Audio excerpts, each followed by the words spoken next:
சாய் பக்தர்களுக்கு என் அன்பு வணக்கங்கள். ஓம் சாய்ராம். என் அன்பு குழந்தையே, இன்று உன் சாயப்பா உனக்கான முதல் வரத்தை தருவதற்காக வந்துள்ளேன்.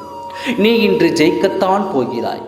உன் மனதில் உருகி தவிக்கும் மிகப்பெரிய ஆசை ஒன்று பலித்து விட்டது. எதை நோக்கி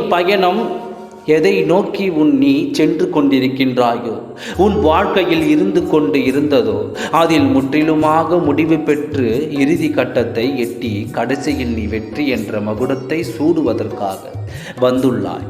நிச்சயம் வென்றுவிட்டாய் என்ற நம்பிக்கையோடு இரு.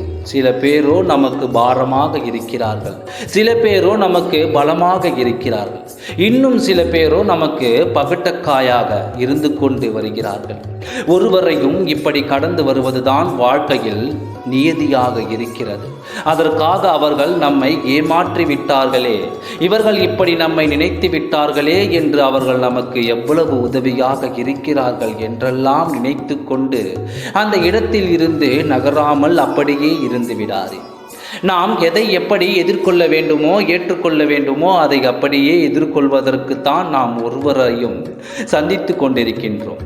தன்னம்பிக்கையோடு கூடிய முயற்சியை நாம் எப்பொழுதுமே கைவிட்டுவிடக்கூடாது.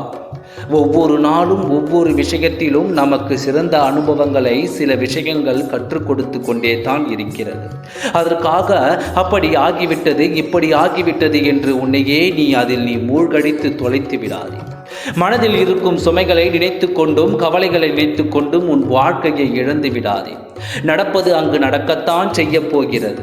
எல்லாவற்றையும் நமக்கு மேல் இருப்பவன் முடிவு செய்து இருப்பான் அல்லவா? அப்படி என்றால் நாம் எதற்காக பூஜைகளும் பிரார்த்தனைகளும் செய்ய வேண்டும் என்று உன் மனம் படும் பாடு எனக்கு புரிகிறது. உன் கர்மாவின் வீரியத்தை குறைப்பதற்கு நீ என்னை தேடி வந்தாக வேண்டும் என்று கட்டாய சூழ்நிலையில் இருக்கும் பொழுது நீ ஏன் கவலைப்படுகிறாய்?